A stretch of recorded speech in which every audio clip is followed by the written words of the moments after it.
Dr. Ruth Padilla DeBorst longs to see peace and justice embraced in the beautiful and broken world in which we live. She has been involved for decades in theological education and leadership development for integral mission and for the kingdom and the kinship of God in our midst. She lives in Costa Rica with her husband in an intentional community as a member of Casa Adobe. Ruth holds a doctorate in theology from Boston University, and on July 1st, she will be joining the faculty of Western Theological Seminary as the Richard C. Oudersluys, hopefully I am mispronouncing completely, so sorry, Mr. Oudersluys, Associate Professor of World Christianity. Without further ado, it is my privilege to introduce to you our first plenary speaker, my dear friend and fellow laborer in all causes of truth, peace, and justice, Dr. Ruth Padilla.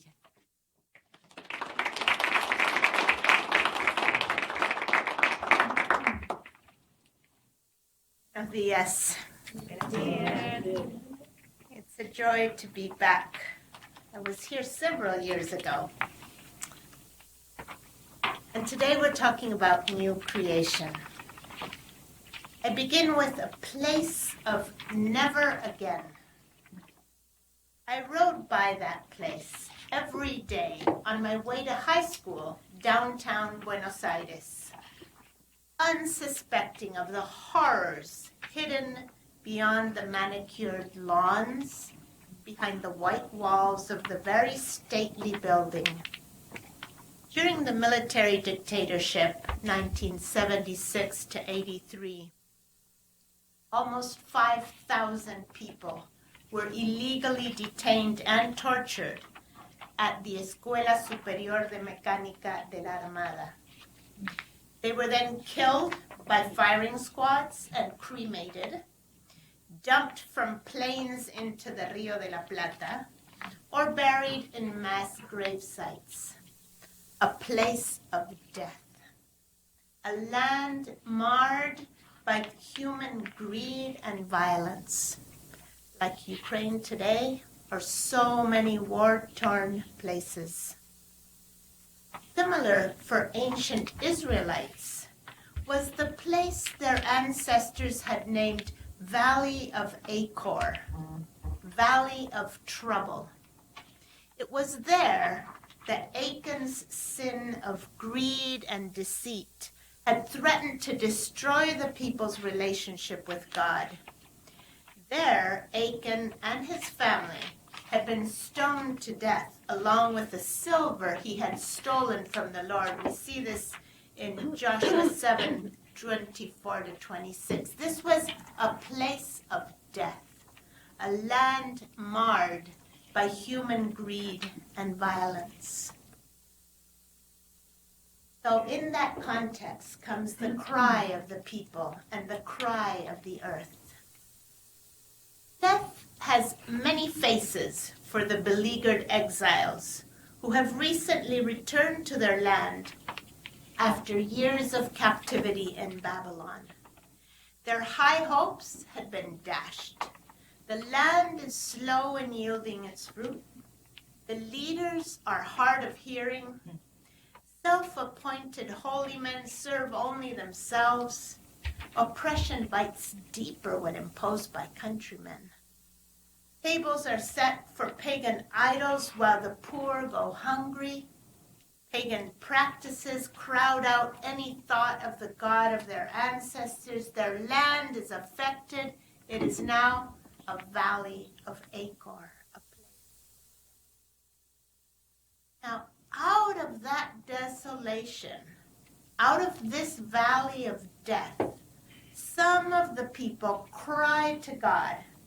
And we find this recorded in Isaiah 64. Oh, that you would rend the heavens and come down. The people confess the extent of their sin and its alienated consequences. In our sins, we have been a long time, and shall we be saved? We have all become like one who is unclean, and all our righteous deeds are like a polluted garment. We all fade like a leaf, and our iniquities like the wind take us away. There is no one who calls upon your name, who rouses himself to take hold of you, verses 5 and 7. The people name the devastating impact of their rebellion on the very land they inhabit. And verse 11 says, yours holy cities have become a wilderness, Jerusalem a desolation, and all our pleasant places have become ruins. Finally, the people admit their dependence and call on God for mercy. But now, O Lord, you are our Father. We are the clay, and you are the potter. We are all the work of your hand. Be not so terribly angry, O Lord, and remember not iniquity forever. Behold, please look, we are all your people. All the work of your hand, women and earth, the skies, the seas, and all living things. We are all the work of your hand, and on you we depend. We all hurt and groan in pain. We are all separated from you and from one another. Please look with mercy. An astounding response. God's response through the word of the prophet, recorded in Isaiah 65, does not delay in coming. God sees. God grieves at the state of things. God extends God's hand to all people, including the rebellious ones, all day long, verses 1 and 2, for the sake of the few faithful who seek God, verses 8 and 10. Thanks to God's gracious intervention, there is hope for the beleaguered Israelites. God promises restoration and renewal for the very land of trouble, that valley of Achor.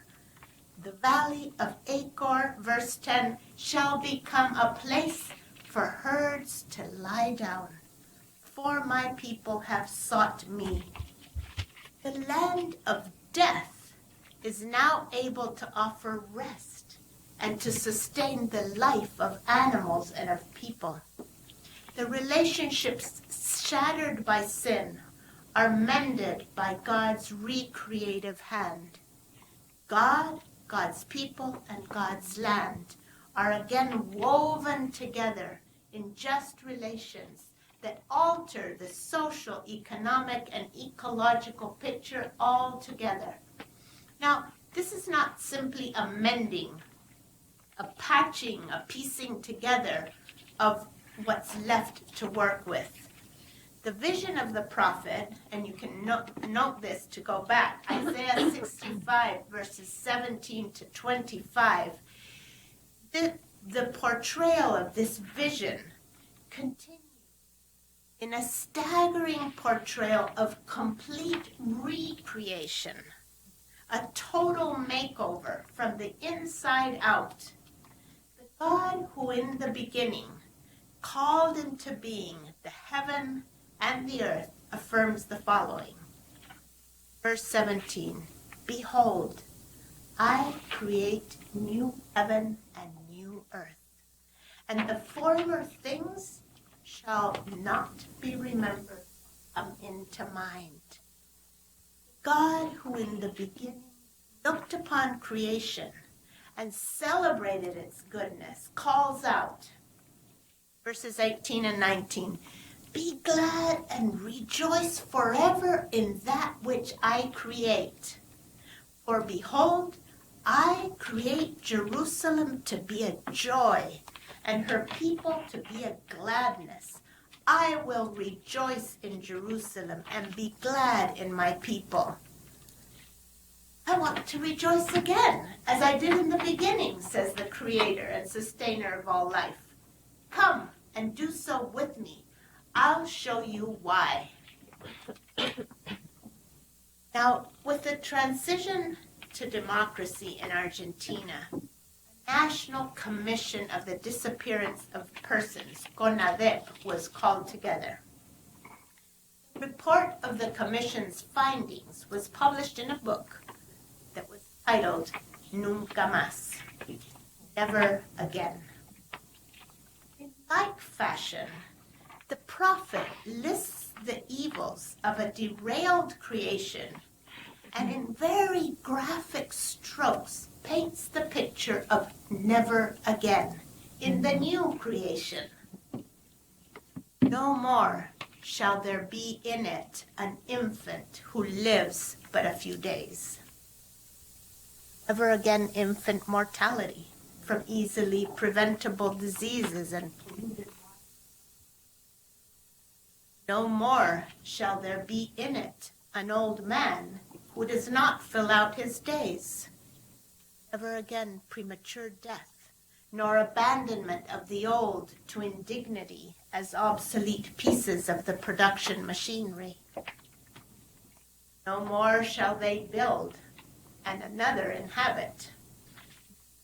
Never again abusive expropriation, or entire families squatting precariously, or homeless people wandering streets. Isaiah continues this vision from God. No more shall they plant and another eat, and my chosen shall long enjoy the work of their hands. Never again shall people work to feed others while they suffer hunger, nor toil so other people's children can thrive. Never again will land be managed for and by agro-industry that turns soil into commodities and local farms into antiques. No more shall they labor in vain or bear children for calamity. Never again will people be forced to work for a pittance or in slavery and raise children with no hope for the future. The wolf and the lamb shall graze together. The lion shall eat straw like the ox. They shall not hurt nor destroy in all my holy mountain. Never again will human intervention eradicate entire species to the detriment of the life-sustaining biodiversity of the entire ecosystem. Heaven and a new heard, experienced, and enjoyed by all people, a new creation. This is the hopeful vision cast by the prophet to the people of Israel upon their return from exile. Centuries later, this very same hope animates yet another beleaguered people who live under the iron fist of Roman oppression. You'll recognize the Apostle John's vision. He envisions in the midst of and beyond the imperial power that holds him prisoner, he envisions life in a new heaven and a new earth, in a new and beautiful city in which there are no tears, no death, no mourning, no crying, no pain. You'll all recognize the text from Revelation 21, verses 1 to 5. And this is what God invites all of creation to join in rejoicing about. Good to be true. As true representatives of a generation bound by skeptical exhaustion with worldly utopias. They're pipe dreams, susceptible of being conjured up in pre-industrial societies with only rudimentary technology. Today, we're inevitably pulled into a whirlwind of global forces and counter forces governed by a hegemonic market economy that spins at such high and unstoppable pace that all we can do is hang on for dear life, hoping we don't get ground up or trodden underfoot as are millions of people the world round, and as is nature itself. Bucolic scenes like these are stuff of movies, of other worlds, of some future by and by in some heavenly realm for which we must patiently wait while bearing the burdens of this world until God destroys it all and starts from scratch again. Now, the record of human achievement on its own can hardly lead anywhere but to that dead-end street. Poverty and injustice, ecological degradation, gradual extinction of many forms of life, these all denounce the myth of human progress as nothing more than that. A positivistic and arrogant illusion with no reality base. We must ask, are there any grounds to believe in the possibility of a new creation within history, on this planet humanity calls home? Where, dare we ask, is the key for the bounteous plenty portrayed by Isaiah and by John? The suffering Israelites, God affirms, Isaiah 55:24, before they call, I will answer. While they are still speaking, I will respond. God is near and willing enough to hear. Weld together the people's prayer and God's good purposes. And the most striking feature of the new city envisioned by John is that it constitutes the dwelling place of God. God lives among God's people. As we just heard, Jesus came. The Word of God became human flesh. In Revelation 21, God will dwell with them, and they will be God's people, and God will be with them as their God. Home for humanity is where God is. Through Jesus, Emmanuel, God with us, the triune God takes on the pain and limitations of human existence in a creation torn apart by sin in order to restore relations, bring reconciliation under God's rule of love. Hope of a new heaven and a new earth. Now, when we've been so bent on destruction, we ask, Christ, the God community, has already entered the world, has already been broken by its brokenness, and has already risen triumphantly out of it. By making home among us, God opens the door for the world to again become our home. God's good reign of justice, of right relations, has already been inaugurated. No longer need to wander rootlessly alienated from and in enmity with one another and with the earth. We, as the Israelites of old, are being fashioned into that new we, a community that needs watering, tending, and suffering for, a reconciled community that will be perfected one day when every knee bows and every tongue confesses that Jesus Christ is owner and Lord of all life. A new creation already here and now, made possible because the God who is community has heard and responded in grace and self-sacrifice to the groans of humankind and of the entire creation. It is now up to us to affirm in hopeful word and committed deed. Never. Good morning. I'm glad